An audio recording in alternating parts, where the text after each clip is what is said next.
Every year, when the rains come to Zambia, something incredible happens.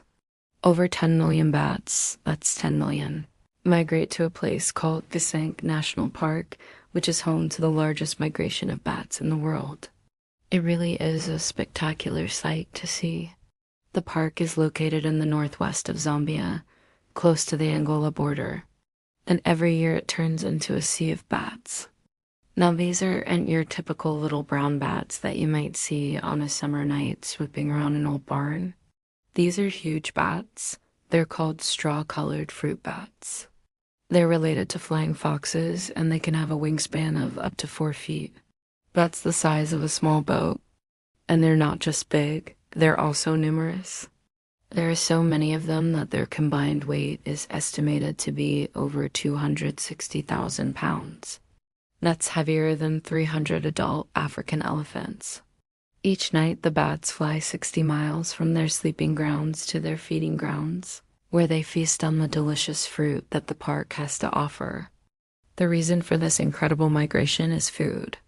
You see, in the 6 months prior to the migration, the fruit bats travel all across Africa. They eat mangoes, guavas, wild apples, and other yummy fruits as they go.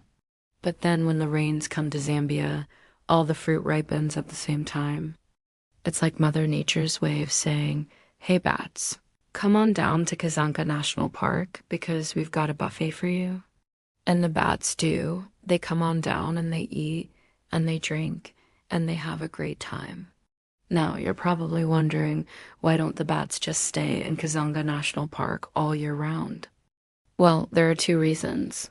The first is that the park doesn't have enough trees to support 10 million bats all year round.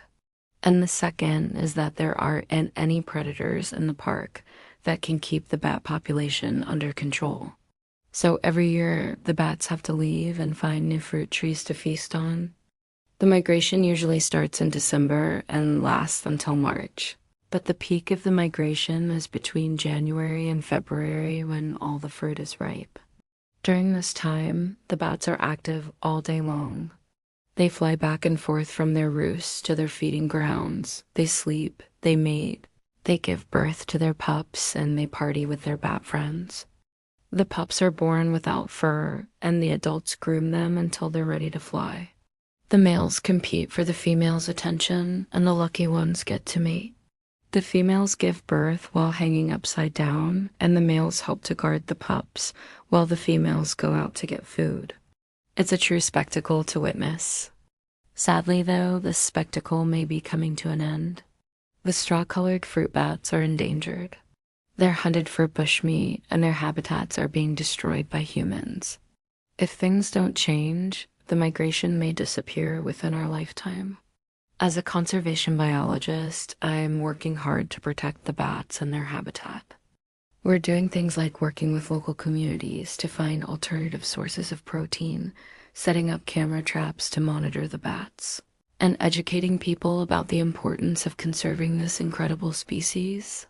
The straw-colored fruit bat is more than just a fascinating creature. It's an important part of the ecosystem. Bats are pollinators and seed dispersers.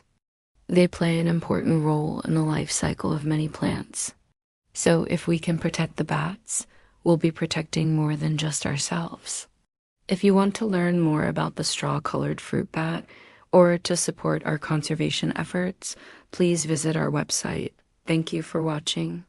See you next time.